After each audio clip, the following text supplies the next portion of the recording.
The hills were cruel in winter. Pines groaned beneath the weight of ice. Streams lay locked in silence, and the wind moved with the hunger of a predator. In these mountains, far from the warmth of any settlement, a lone cabin leaned against the earth as if it were tired of standing. Smoke no longer curled from its chimney. The woman who lived within it had little left to burn. Her name was Aida, and she was barely more than a shadow of herself. Once, her laugh had been the sort that filled a room with warmth. Once, she had braided ribbons into her hair for festivals and shared songs with her husband around fires that burned bright in Cherokee camps. But that was before the fever came, stealing her husband's breath in a night and leaving her to face the world with nothing but a threadbare shawl and memories that cut like broken glass. Now she scavenged for roots under frozen soil, gathered pine needles for weak tea, and whispered prayers in her people's tongue to spirits she was no longer sure heard her. Hunger had hollowed her cheeks. Her steps left faint tracks across the snow, vanishing quickly as the wind erased them. That morning, Aida ventured farther than she had in weeks. The storm had passed in the night, leaving behind brittle sunlight and an endless white that blinded the eyes. She carried a small hatchet, its handle worn smooth by her husband's hand, searching for branches sturdy enough to keep a fire alive a little longer. The hills were merciless, but silence was her greatest enemy. Every creak of a tree, every distant cry of a hawk reminded her how alone she had become. Her breath came ragged. The shawl slipped from her shoulders, revealing arms too thin for the cold. Still, she pressed on, dragging the bundle of wood behind her like a lifeline. A sharp pain tightened her chest. The world swam. She fell to her knees, the snow rising around her like a grave. Aida lifted her face toward the sky, the blue so sharp it pierced her eyes. "Ivwi," she whispered, the Cherokee word for her husband. "Wait for me." Her body sagged, surrendering to the frozen ground. But fate had other plans. Elias Carter rode the ridges with the steady rhythm of a man accustomed to long silences. His horse's hooves broke through the crust of ice, each step echoing across the hills. Elias was a rancher, owner of more land than he needed, and yet he rode alone. Wealth had given him barns of cattle and fields of grass, but it had never filled the emptiness that came when his wife was lowered into the ground 5 years earlier. His neighbors called him a hard man. Perhaps they were right. He kept to his work, spoke little, and looked at people as if measuring the distance between them. He thought he had learned to live without surprises. But when his horse snorted and shied at a shape in the snow, he found his certainty crumbling. There, half buried in white, lay a woman. Her lips were blue, her lashes frosted, her body wrapped in a shawl so worn it seemed more memory than fabric. For an instant, Elias thought he had found a corpse. Then he saw the faintest tremor in her chest. He was on the ground before he realized he had dismounted. Kneeling, he brushed the snow from her face. She was young, though suffering had carved lines where youth should have been. Her skin bore the copper tones of the Cherokee, a people he had heard of often but rarely seen up close. His ranch hand spoke of them with suspicion, with prejudice sharpened by fear. But Elias saw only a dying woman. "Hold on," he muttered, though he knew she could not hear him. His hands, used to reins and branding irons, worked clumsily but quickly. He lifted her against his chest. She weighed so little it unsettled him. The bundle of wood lay abandoned at her side. He kicked it aside as he mounted his horse with her in his arms.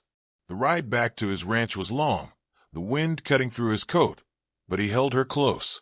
She stirred once, whispering something in a language he did not know. Her breath brushed his neck, fragile as a bird's wing. By the time Elias reached the ranch, night had already claimed the hills. Lanterns glowed in the windows of the big house, but the light seemed cold compared to the heat he prayed would return to the woman's body. He carried her inside, past the curious stares of his housekeeper and ranch hands. None dared question him aloud, though he saw the uncertainty in their eyes. He laid her on the bed in the guest room, the one no visitor had used in years. For a moment, he stood over her, watching the faint rise and fall of her chest. Something about her presence unsettled him, like a stone cast into still water. She was not supposed to be here, not in his life, not in his house. And yet he could not let her die. "Fetch blankets," he told the housekeeper. His voice, usually sharp, carried an urgency that startled even him. "And heat water." Now. The staff hurried, but Elias remained by the bed.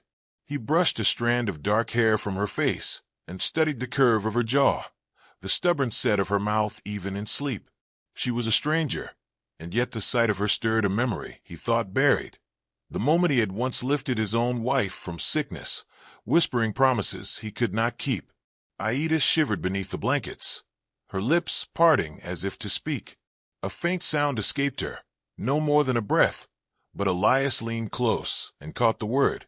"Home," she whispered. The word struck him like an arrow. This woman, found dying in the hills, had no home. And yet here she lay, speaking the word as though it belonged to her. Elias sat back, shaken. He did not know what twist of fate had brought her to his path, but he knew this much. Her survival was now bound to his will. Outside, the wind howled against the shutters, rattling them like bones. Inside, the fire burned low but steady. Between them, in a fragile silence, a story had begun, one that neither Elias nor Aida could yet name. The first night passed in a haze of fever. Elias Carter sat in the chair beside the bed, his broad frame hunched forward, eyes fixed on the woman he had carried from death's threshold. Aida's skin burned against the cold cloths he pressed to her forehead, then chilled so suddenly he feared he was watching her spirit slip beyond his reach. His housekeeper, Mrs. Whitfield, muttered as she moved about the room, wringing cloths and pouring broth into a tin cup. "Mr. Carter," she said more than once, her voice low but edged with reproach. "She's one of them. The Cherokee. You know how folks will talk if word gets out." Elias did not answer. He only lifted the woman's head gently and coaxed a sip of broth between her lips. Each swallow was a victory, each shallow breath proof that the fight was not yet lost. By dawn, the fever broke. Aida lay still, her body slack with exhaustion, but her breathing had steadied. Elias allowed himself one long exhale, though his shoulders remained tight with vigilance. In the days that followed, Aida's strength returned in fragile increments.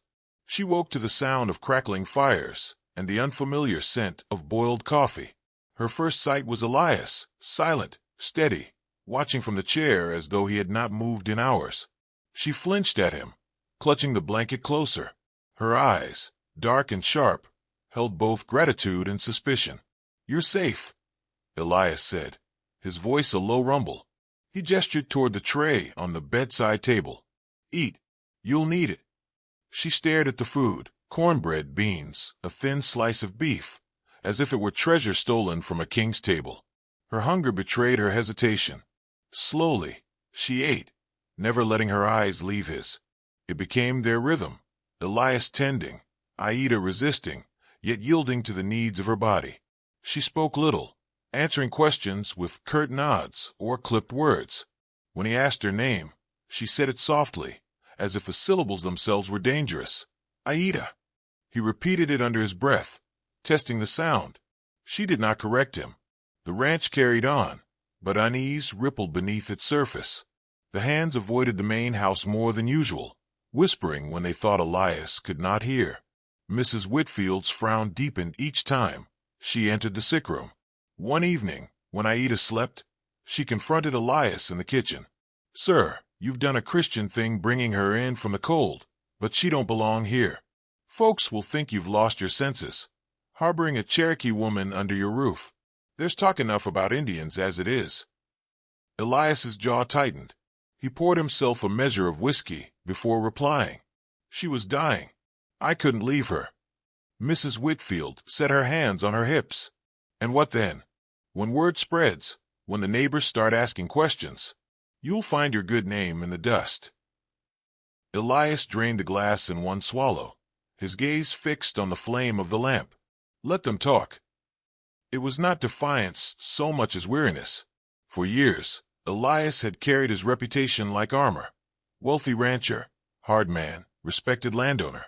But watching Aida's fragile chest rise and fall, he found he cared less for the judgments of men than for the stubborn insistence of life, refusing to give way to death. Aida, too, carried her burdens.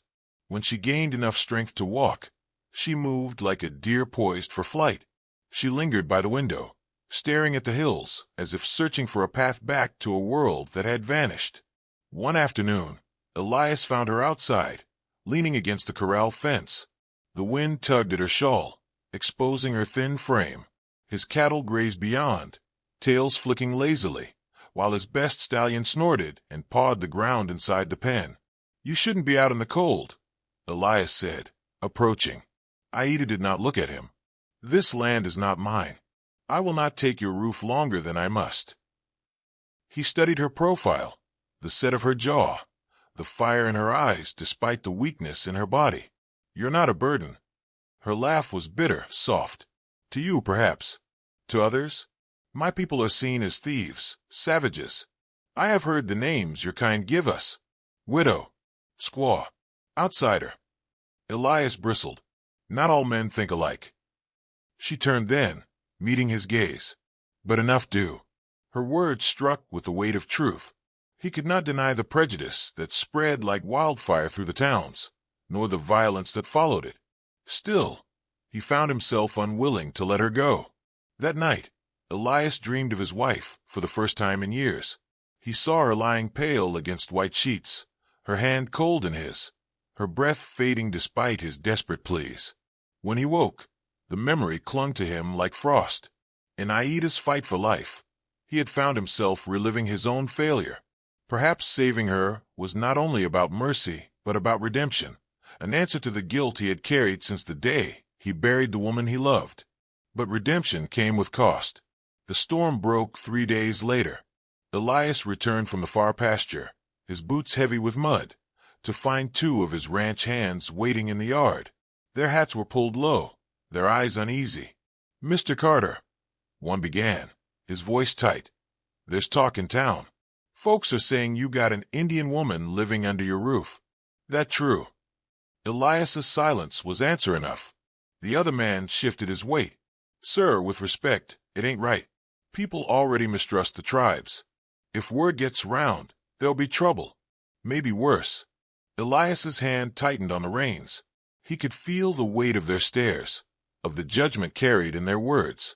The burden pressed heavy on him, his duty to his land, his reputation, his men, set against the simple truth that he could not cast out a woman who had done nothing but cling to life. "Get back to work," he said finally, his voice like iron. The men hesitated, then obeyed, but the unease lingered like smoke after fire. That evening, Aida sat by the hearth, mending a tear in her shawl with thread Mrs. Whitfield had begrudgingly given her. Elias watched her, the lamplight painting her features in warm hues. She looked less ghostly now, more alive, though shadows still haunted her eyes. "You've stirred trouble," he said quietly. She glanced up, her needle pausing. "Not I. The world stirs trouble against me." Their eyes held, neither yielding. Elias felt the burden settle deeper on his shoulders, heavier than any ranch work he had ever known. To protect her meant to stand against whispers, suspicion, perhaps even violence. But the thought of turning her away filled him with something colder than fear, something like shame. Outside, the night stretched wide, the hills cloaked in silence. Inside, the fire snapped, throwing sparks toward the chimney. The burden was his, but it was a weight he could not yet set down. Winter's grip began to loosen its hold on the hills. Snow that once pressed heavy upon the branches melted into rivulets, carving paths through the earth. The air softened with hints of spring, carrying the smell of wet soil and pine needles. Yet within the walls of Elias Carter's ranch house, a different kind of thawing unfolded, slower, more fragile, but no less profound. Aida moved with newfound steadiness. Where once she had struggled to sit up in bed, now she managed the hearth, tending flames and stirring pots of stew. Her hands, though thin, bore the memory of countless tasks, each motion deliberate and skilled. Elias noticed how she worked in silence, as if every gesture were both offering and armor. One evening, as the fire painted their shadows on the log walls, Elias returned from the range with his coat dusted in mud. Aida looked up briefly, then returned her attention to the needle in her hand. She was mending one of his shirts, The fabric stretched taut across her lap. "You don't have to do that," he said, loosening his gloves. Her voice was calm, almost detached. "I cannot pay with coin. I pay with hands." Elias paused, the weight of her words settling on him. She did not yet see herself as guest, only as intruder who must earn her place. "This is your home for as long as you need it," he said quietly. Aida's needle stilled. For a moment, she met his eyes, and in that fleeting silence something unspoken passed between them, a fragile thread that neither dared to name. Yet peace was never simple. The ranch hands' whispers had not ceased. Some rode into town and returned with stories of neighbors casting suspicious glances, of men at the saloon muttering about Carter's Indian woman. Rumor was a fire too quick to stamp out. Elias carried these murmurs like stones in his pockets, heavy but hidden. To Aida, he revealed none of it, but she sensed the tension anyway. The way Mrs. Whitfield's mouth pressed tight whenever their paths crossed, the way ranch hands avoided her gaze. She had lived long enough to recognize the shape of prejudice. One afternoon, Aida stood near the corral, brushing the mane of Elias's stallion. The animal shivered beneath her touch, but did not shy away. Elias watched from the porch, struck by the gentleness of her movements. "You handle him well," he remarked. Aida smiled faintly, though her eyes stayed on the horse. "My people believe the horse carries the spirit of the wind. To touch one is to touch freedom." Elias stepped closer, drawn by the rare softness in her voice. "Do you feel free here?" The question lingered in the air, sharp as the chill breeze. Aida lowered her hand, resting it against the animal's neck. "I am alive," she said at last. "That is not the same as free." Her answer pierced him. He wanted to argue, to insist she had found safety under his roof. But he knew she spoke truth. Safety was not freedom, and healing was not wholeness. Days lengthened. Aida ventured farther beyond the ranch house, walking the meadows when the sun was warm, gathering herbs from the hillsides as her strength returned. Elias often found her kneeling among the grasses, whispering prayers in her language, prayers he did not understand. One morning, she offered him a bundle of leaves bound in twine. "For pain," she explained. "You work the land. Your shoulders carry too much." Elias took the gift, surprised not by the offering but by the care it revealed. "You know medicine." She nodded. "My mother taught me. Herbs heal what steel cannot." He turned the leaves over in his hand, humbled by the thought of her sharing knowledge rooted in generations. Healing, it seemed, was not only hers to receive, but hers to give. Despite these quiet steps toward trust, Elias could not escape his own ghosts. Nights found him staring into the fire, haunted by the memory of his wife's final breath. He had failed her, failed to protect the woman he had vowed to cherish. Saving Aida did not erase that failure, yet it stirred something restless in him. Perhaps it was not redemption he sought, but renewal. Aida noticed his distance. One evening, she asked softly, "Why do you look at the fire as if it burns you?" Elias hesitated, words heavy on his tongue. "Because it reminds me of what I lost." Aida studied him, her gaze neither pitying nor prying. "Loss carves a hollow in us," she said. "But sometimes the hollow becomes a place where new life grows." Her words lingered long after she left the room. Elias had built his life on stone walls and unyielding silence. Yet here was a woman who spoke of hollows as if they could be blessings. But healing carried its own dangers. As Aida grew stronger, she could no longer ignore the weight of her past. Nights brought dreams of her husband's death, of soldiers' boots trampling through her village, of voices raised in anger. She would wake with a cry, clutching her shawl, breath trembling in the dark. Elias heard her once, standing outside her door, hand raised but unwilling to intrude. He wanted to tell her she was not alone, yet some part of him feared crossing a boundary that might shatter the fragile balance between them.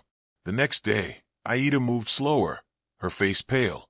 He offered her coffee, and when she accepted, he asked quietly, "What do you see when you close your eyes?" She did not answer at first. Then, with a voice brittle as glass, she said, "I see what was taken. My husband, my home, my people." She set the cup down firmly. and I see that I survived when others did not." Elias's chest tightened. Survival was a gift, but to her it seemed a burden as well. He wished he had words strong enough to lighten it. Instead, he reached across the table and touched her hand briefly. She did not pull away.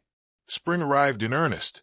Wildflowers dotted the meadows, and the river swelled with melted snow. Aida walked further now, her steps sure, her face warmed by sun. To outsiders she might still appear a stranger, but within the ranch she had woven herself quietly into the rhythm of daily life. Yet the world beyond had not forgotten. One evening, as Elias rode back from town, he carried more than supplies in his saddlebags. He carried rumors sharpened into threats. A man had spoken boldly at the saloon, declaring that Carter was harboring a squaw, and that such disgrace would not be tolerated. Elias did not tell Aida, but when he entered the house and found her by the fire, humming softly as she sewed, the knowledge weighed like a shadow on his heart. She looked up, catching the hardness in his eyes. "The wind carries whispers," she said, almost knowingly. "What does it say tonight?" Elias set down his hat, struggling to mask the truth. "It says storms are coming." Her gaze lingered on him, searching, as though she already knew more than he admitted. For the first time since she had come into his home, Elias felt the fragile peace between them tremble like glass on the edge of breaking. Storm clouds bruised the sky over the Carter ranch, rolling low and restless across the plains. The air itself seemed to carry warning, heavy with dust and the faint crackle of lightning. Aida stood by the window, her shawl draped over her shoulders, watching as Elias rode in from the pasture. His figure cut against the horizon, solitary and steady, but she sensed the burden in his movements before he even reached the porch. When he entered, the storm outside followed him in, the smell of rain on his coat, the tension clinging to his voice. He did not sit, only removed his hat and leaned it on the table. "There's talk in town," he said, his words slow and measured. "Too much talk. Some men think I've shamed myself by bringing you here." Aida's gaze did not waver. She had known this day would come, when whispers turned to threats. "And what do you think?" Elias met her eyes, steady and unflinching. "I think they've forgotten what it means to be human." A silence stretched between them, filled by the patter of rain against the roof.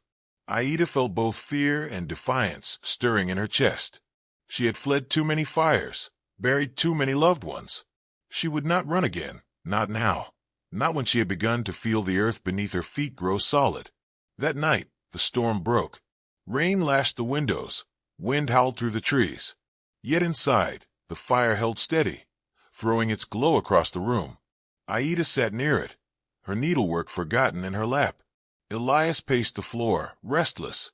"Let them come," she said at last, her voice calm but unyielding. "I will not hide." Elias stopped, turning to her. "I won't let them harm you." Her lips curved into a faint, sorrowful smile. "You cannot shield me from every wound, Elias. The world has already proven that. But you can stand beside me, if you choose." The words pierced him deeper than any accusation from the townsfolk. Standing beside her, it was a vow heavier than steel, more binding than law. And yet, he realized, it was exactly what his heart demanded. Days later, the test came. Elias had gone into town for supplies, and Aida chose to walk the meadow, gathering herbs as she often did. She was kneeling among wildflowers when the sound of hooves broke across the silence. 3 riders crested the hill, their faces shadowed beneath wide-brimmed hats, their eyes sharp with contempt. "Well, look what Carter's been hiding," one spat, dismounting. "Thought we'd see for ourselves if the stories were true." Aida rose slowly, clutching her shawl tight around her shoulders. She did not speak, only met their gaze with unflinching calm. The man sneered, "You don't belong here." Before he could step closer, the thunder of another horse split the air. Elias rode hard across the field, his rifle slung across his saddle, his expression carved from stone. He dismounted in one swift motion, placing himself between Aida and the men. "You've had your look," he said, his voice like gravel. "Now ride on." The standoff stretched tense and brittle. The riders shifted uneasily under his stare, perhaps realizing that Elias Carter was not a man to bluff against. With muttered curses, they mounted and turned their horses back toward town, their threats scattered on the wind. When silence returned, Elias turned to Aida. "Are you hurt?" She shook her head, but her breath trembled. "No, but I am tired of being a shadow that men hunt." Elias's chest tightened. He had seen her strength, her resilience, but also the deep weariness beneath. "Then let's make you more than a shadow," he said quietly. "Let's make you a future." The following weeks carried both trial and transformation. Rumors still clung to the air in town, yet Elias no longer bowed beneath them. He brought Aida with him when he sold cattle, introduced her as if daring anyone to question her place. Some turned away with scorn, others watched in silence. But a few, just a few, met her eyes and offered nods of respect. Aida, for her part, did not cower. She carried herself with dignity, her steps measured, her gaze unbroken. It was not defiance she showed, but something quieter, stronger, the unshakable presence of a woman who had survived what others could not imagine. In the evenings, as spring warmed into summer, Aida and Elias would walk the pastures together. He spoke of the land, of cattle drives and harvests. She spoke of her people, of songs sung to the moon, of medicines hidden in roots and leaves. Slowly, their worlds wove together, thread by thread.